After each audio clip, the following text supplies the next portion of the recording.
والسؤال الحادي عشر كيس وتمون لندو باناندي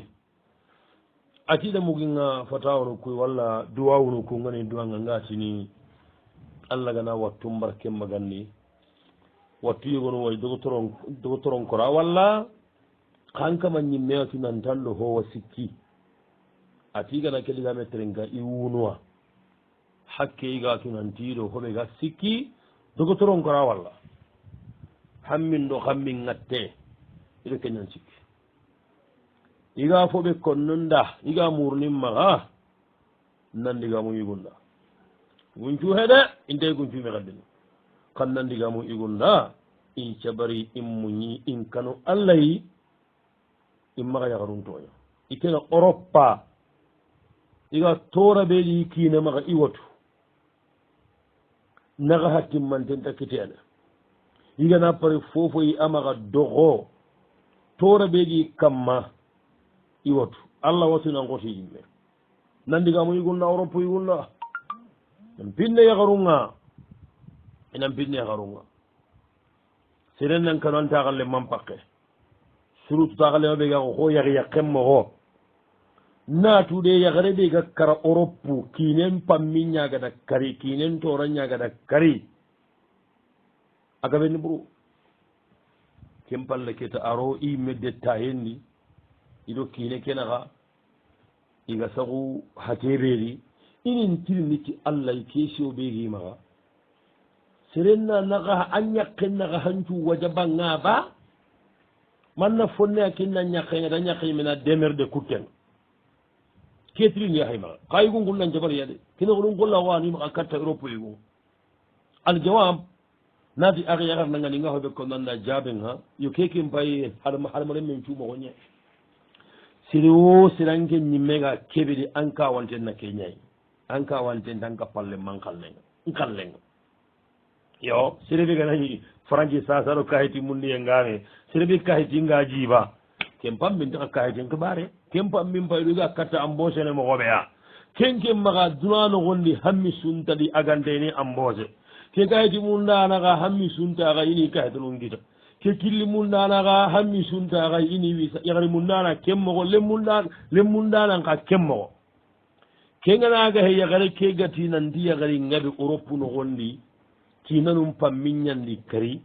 ngero watini wallahi a keɗigame konira ama keɗigame konirantu ken kawa konini kara yagaru ñana karanka yagaru ñani kinen pammingara gaɓeragana watundi kinen pammingara serragana aragana kumandi kinen pamminɗo a toranɗo a bakkata wonɗo a sagoñange yengada yogonuragani kari ngana mo kuyogonuma aɗa kari kotan gane ay arda karni kotan ke gane mene sereta kalli kotan gane kendo aqidante me walla ka kallen cabu mbakkayade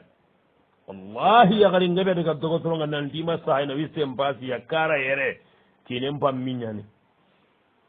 aɗa toraɓe saha kamma yagari ngaɓe muroka tor kolla nesi ko glasi mogo kinen pamminɗa torañani igo kuyogon wandegana tagunan pakkile ña kiit nanti o musilmu ñana kuyi ba walla nanti o fore ñangurnu ku hatendi ba allah semene est ce que tora ɓe ga kuyagaru kamma ku yugo yogonu watu ba iga ken ngatuki yogonu si sago ñangi yeta yogonu fisiri ngallago yagare ke kasoketa hammintaxay mañu kuru mballi masha allah wala quwata e yogonu xa ini kortene daɗumaxa ke gara ken paga dadigame ko anken nan kawa kedigame toko karanka ñagaru ñaada on kawatini karanka ñagaru ñaada yere yagari gabe kara kinen tora ñanda kari aɗa hamminɗa toñagunde yagari gabe xuma kara yere kine ñanda xuman yagari gabe wati kine ñandaragana watindi angane hamana yagari ɓe allaganta hotein kin lona kittende angana wara annakusati mamaxa sunka mamaxa wujam anna ña kaso hammi kammi tampiye gajange golle tewoye a konti manga tampi ha kunnan munguɗo keɗigame kenga différence xoore ñaana europe nka ñagaren do karanka ñagaren naxa lanta différence ni kusu konno différence de ga xaji naxa mankuta de nanti torantan kamma anki nana torancaxan kamma anje mbegana question liti mankuta bawon tano natuxa inchallahu anta ke ngaren konno xa nalangati yaxari ngabe i kara europe kinanum pammi ñandi kari har noon kam mankuta kendigame xayi de arawa ñanake yaxareyego kara europe noxondi kinen pammi ñanda kari xa kuncangana europe yani kare yaxarun karanga différence ɓega europe yaxarun no kare yaxarun naxa hari europe toxo ke bane katixa awa europe ke wasexo wasani différence xillandi ɓega karanka ñaxaren do europe nga yaxaren naxa europe punka yaxare inta golle ko kara ñaxarum moxo soxe he bambi daga ye he jardan daga ye he xarin daga ye he hoho xammaxan ko mbege ari anga daga goliño su annaro na xaasi ñakita egona gollenga kuuɗo ina dunaxaxa bien sûr egonu kinanu fontimaxa onu kinanu bara inaxa xana xa europe yaxare ngolle no kara yaxare ngolle a wutundanke taxuray ma jaxunu tambaxara wasalidu différence sikkandi ɓeega europe nka ñagaren ɗo karanka ñagaren naga europe nka ñagarenga naalahi arawa ho kitta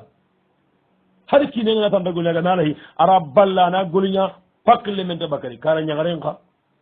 warrabiu différence naga tandi ɓeega karanka ñagaren ɗo europe nka ñagaren maga ka europe nka ñagarenga naalahi a kinaranta katta kinegenta saga katta europe yaxarenga na lahi kiine ke angana tappayta xooro aranti kitano karaxa lunqa egona fulla xuñatte xe yaxarunga ɗo noxo ni katu nigannadu hatiya la quwata illa billah yogona yaxarun katta ye muñondi kara yere ina yaxarun katu ite nunda kara yere ina yaxarun ka ite nunda kara yere ina yaxarun loxo ite nunda kara yere ange mbagadin ke ntampara tiriña montandi kundo pourta mulli maña hay honne bo wonta kana kamɓe ñaharni xa baga futti xa patti patti patti patti patti patti wala xamisu différence i karagandi ɓega kara ñagarenno europe nga yaxaren naxa europe yaxare aga na lahi kiine ke tora keɓega kamma ara bakkadu kamma hari woligama digamada kara ñagarum pe kara ñagare lanta tora bakkadu kammama woli ñagana ɗigamu yogonu wolnum xana bara ɗigamun yogonu wolintiya yaxare ɓega taxuna muñi kara yeren kunne anay toran kamma antañamene yaxare ɓega wati kara kinen torangaña sabunga aga wati mata aga kara de aga wati bato lanta wut yaxare ɓega toyi aɗo jaare ngame ga kaji aga wati aɗo jaare ngame dogodoro naati kema howari aɗa kiine ke buttu mbinɗa toxen pammi ñaga baragana watundi bato lanti wuttu mati abiyon de bato aranti wuttu anga yagare ngalla yeren kunne kara yere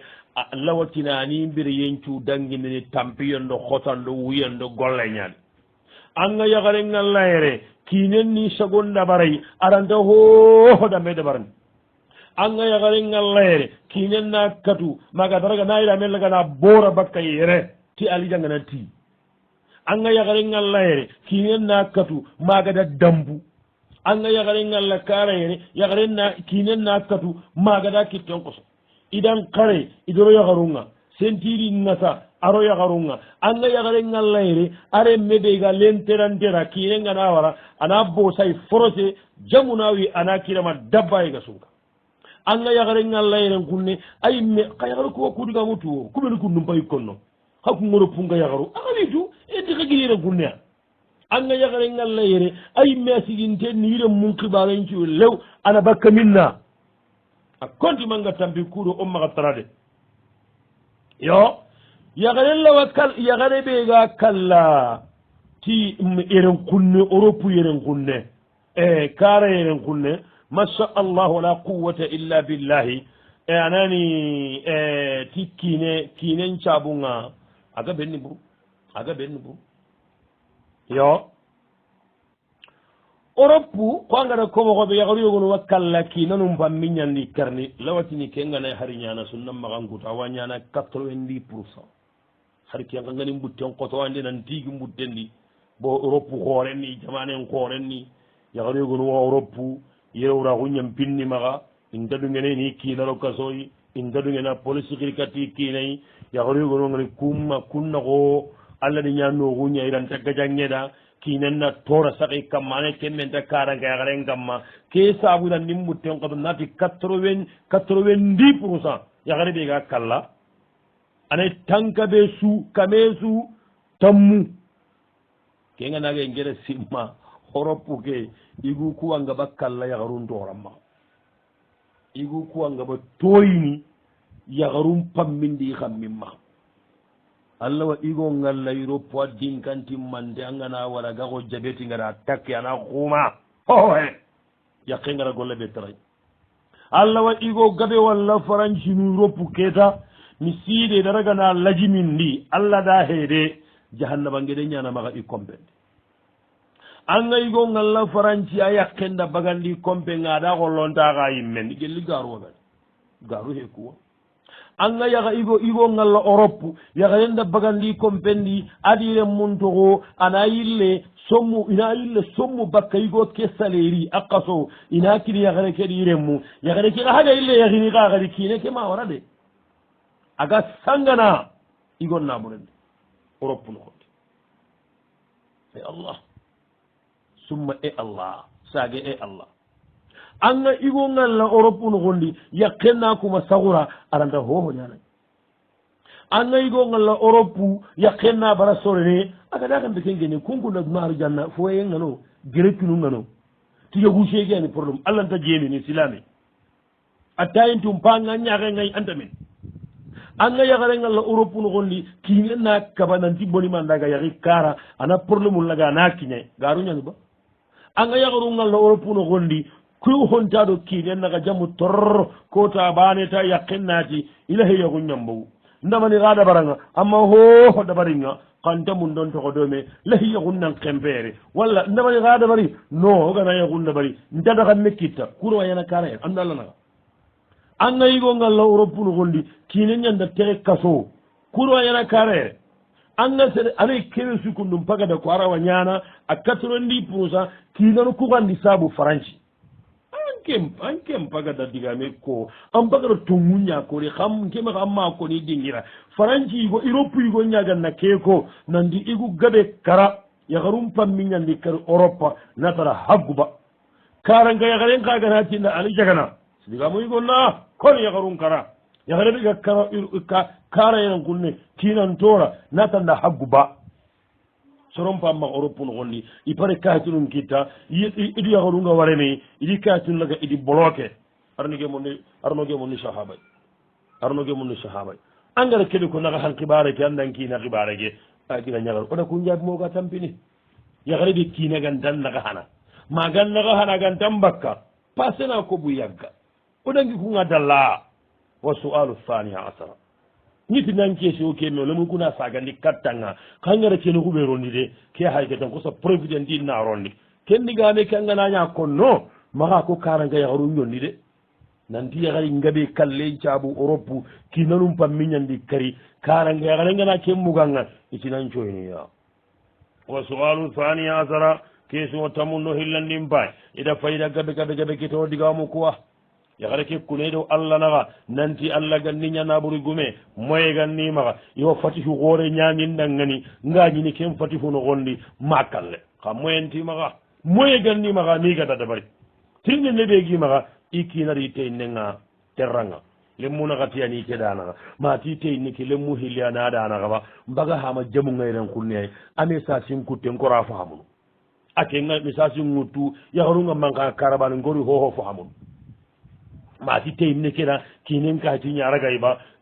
imadi haba su fati ngara kidi fahamu honneta ana ko kinen mbarare muñaka haytonu ndabarini ahammindaga minda sagointa kenkene ila daga ke suñago ondu wida aljawab onati jaɓenga aake gara kede allah gana hinnan jarno ko helliya na ko memmorondiɗa iɗo sara iɗo misilime hurencu lew allah gana mbaraji xeereya ke anni sileɓe kundu angada anniya nanti fogannan maxanga hoxore ñanoɗa awa ko ampagada kempo baraji en kita kundu harangama dabari baw andanganniya antuga ɗo ngalle ga sikkandi ɓe hillandi ɓe hoone hillandi ɓe ko nanda nan muñinan cabar nan tuwe gata allah nan duwa leminen ciroyenta jongiñi nanti a kahitumbogu lemine mbono yenta jongeñinantama kahitunu kita falwaqi ushahiduna ala dhalika duna yimmeyana ken koyinanga nanti kahitin kibare ke maga lemmum kahitin ngaray ga bonno an lemmum kahitin dabari ha maga simma leminen kahitin boguta a siro leminego kahitin mbakke aboneyin cabu mbakkayaɗ manna lemine ñagundi ni na harangundi na jikkundi na mara ani duutu an kati duuɗa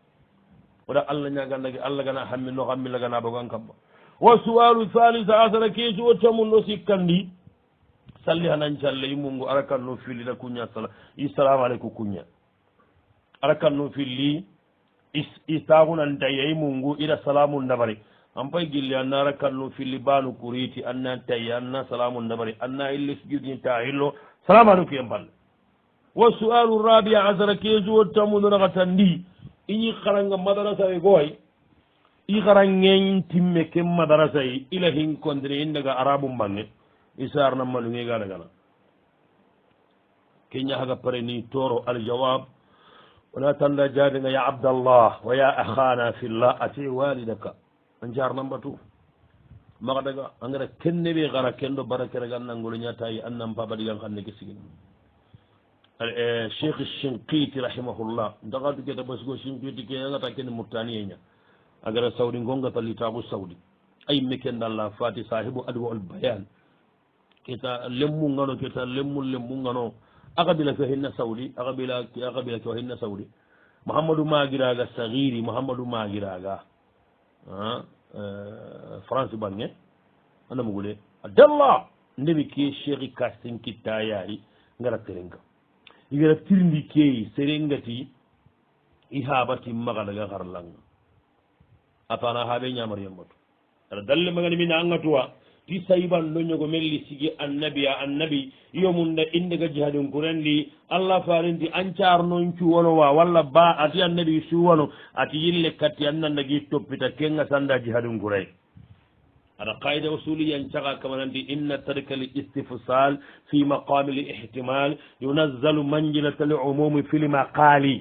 haraganañi an paba ha jugantanga goli ñaganalla hintay pakkille mesuntay agati maga daga tuwakumundera keyi ama xawanga adaganantaxunu anna ñamar yembatuwa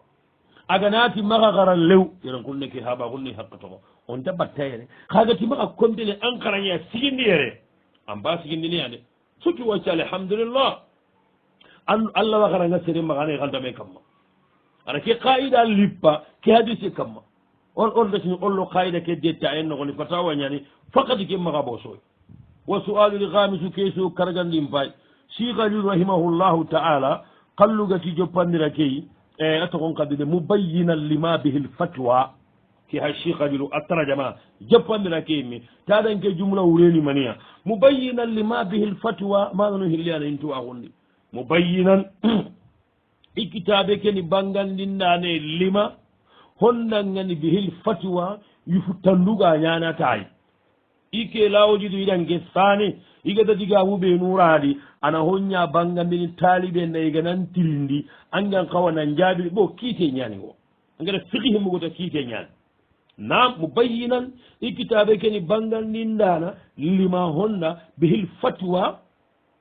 tirindin ɗunga jaabini tayi keni mana hana mana hillandi mubayyinan i kitabe keni bangandinane lima honda ngani behil fatwa yiftanduga ñaati hoɓe nuwa maji heɓe ke nogondi ida kuñaɗo kitaɓe nogondi ni wallahi ko digamo hille andi digam pana keniya lawoli ɗo sane arini hoña bangandi taliɓen ɗo moɗille menda jaabindugan kawana ñaati digamu ɓeenu iganantirndi kiitunga angan kawani jaabimo hooɓe ina i kitaɓe kena kuñaraganani bangandi anda mana hillandinga ay ikkitaɓe ke ana hoña bangandini anda kiituɓeenu majihabin kirsungana jaabe ñaatiya bo allah walla majihabi ke nogondi diga ngaɓe o majihabin nogondi digamegonani kalamu mashhur digamegonani kalamu rajih digamegonani ida kalamogo maniki tirindiya agada kona jaabindi tayi kumanano helli ntuwagunna ko waɗiɓe ke otte kammo wa suwalu salisa asara keesuwo tammuno tummun ni ati ñi masala nga tayiga masala nga ketama ati kawanda anaygo mati masala nga anaygo aba ako si kittenno yakari ministre ten kibaren nogondi nanti yakari ministre tenga bon a senne ñani ako a kendiga mogonda quoi yakari ministre te kema amamexe bon a normalement arawa sallini arawa bakka kundu ara orno kundu itina kenya ko mana ko iga bakka debeɓe lade ɓe gomako onta toxo konno question num kamma onta jammu konno onta dingira konno xoga ke kembe konno ta kenniya xuronduroxoto xorname tumandi honne xorname tumandi honne wallahi xorname tumandi honne serenam maxati xagane masala ngen noxondi toxon kadi siyangegana sereɓe xiñi anna kesi wallit añi mena ke anno allah la sereri gatini yagarenga émission nogondi a senne ñana arawa sallini arawa sumunu ko taɓe ga xol lengi tuwaxunga kammanan cankimoxoɓe darisunga kammanan cankimoxoɓe annatu aganayi tibabu gana silamaxu sasa tibabu yagare silamaxu ken gana ke tirindi anto kabakun xa serebe sare silamaxun noxo amma silami an baba silami an mirano wan korano ko seregana tan gennanga ñagati ngilisun den cenne ñani arawa sallini arawa sumunu an bagara tanguto kuma dirimi nemi wake kuyogol wanni uhunuwa kana continue ka tay min nenga wa sualu sabia asara kesuwo tammundo ñorniña hayre yakare yati teyn ne ñamiɗaga igu bane maga ike nekedi hiriya de adi hiriya buru an kotiya hi gabe yadi allah ga yingine to ŋuñallengi allah da ite neke ma wosiya de ani roho ani hogumaxu koy yaxa ani kuma i xeeri ɓe gamaxa ani kuma i xeeringa ama fofo ñangiya yonki ke mbitte koaga dangiya iga walla toujours agi kane question ɗon tora iganatami bitta mi igana gare ko innatite neke wosiya mi igana gare yetay iganatadi fogumaxun koyiya mi igana gare yetay imme sondome ke ankori tumana mirawa saharu kitta garawa honne bakkimaxa ke sunonga allah gada différence xoore ngarayiɗi tey nennaxa aljawab wonati aga yagarendangani jaabenga yo keɓe kundampa kon non lawatini ke hetambanayde seren po gabe mogoña hay key koy gatini yonkinta munda yonkindangiya bannanta munda banna togon nan bogu nan xotiya nda famuwa yaxidonu kumɓe gada xati banen cugu yaxidonta munda yaxuden xotiya na simma sere bane kottiyani kengana xoto sere ngagantan torno allemme amari gatini arna hoɓogandagam pasanga angidagana xotanga antalinganda an xoxonengana xotanga antalinganda tuwana amme tuwana gana xotanga antalingan amme kawandana gana xotanga antalingan banna amme banna gana xotanga antalingan gubudo an gubudo gana xotanga antalinganda a kontimanga tampi kappallemo taxallemo me njangu seke mari teynungunnaxa kembay hadamaren men moxo ñayi yo xa keta hinu ɓenu gara wande mana kuɗo anga katta mungunu ke xibare angama hari mungayi ana fonne bo gam maxa sunonga ho hana annatu yonki saha keɓe gam maxa kundu nda a ñonkoni kugun jahandonde de angam bonde min annanka hen min annayne xata anna ñaxama allah wangollu ndaɓarne alhamdulillah rabbil alamin angana simme ke bane te wande mana sunollaga nanana honne bagay wa thaniya saabu hillandi ɓe gara wande mana honne bakka ke sunoyi ankinagam munda awan pakkunkinnanga pakkille men tan nankinanaga anta alhamdulillahi gonno saabu sikkandi ɓe gande mana honne bakka ke sunoyi ko anñimme gati allah ɗan men ñangen dangindanga ammati allah ngolla ngen jaharañinan muñiyade oranta xilli kiite anta jaragin ko agada hooɗa mbeda mari o cinan noiriya haɗagana sere ɓe ma kari e allah siɗañane ana hagada ma kari de amma walla allah de saabu naxa tanni ɓe gande mana masha allah wala quwata illa billahi anga honde baka ke sunoyi allah maña boroge andi lemmu gamma alhamdulillah saabu karagandi ɓe gan nemana honde baka ke sunoyi lamu yaj'alillahu darrataka mimman tafkar alayka allah manti nikeña sereɓe ga wosinanga ke gana yakaru yogonowa la ilaha illa allah hari kuñondi mogo anna wasiyen dunadiya hari tere mogo anna wasiyen dunadiya i téléphone mogo anna wasiyen dunadiya duma ñagande allah garankende ma kundu kegan ñemu yakaru yogonuwa tengaku fowamaga nan kotanga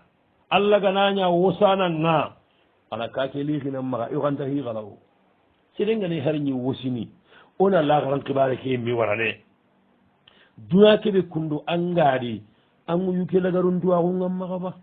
a gana anga tunanti an ŋuyuke maga ñene an tokko ke nemadiya anna wosi hari ke ñowotinia laxaraxa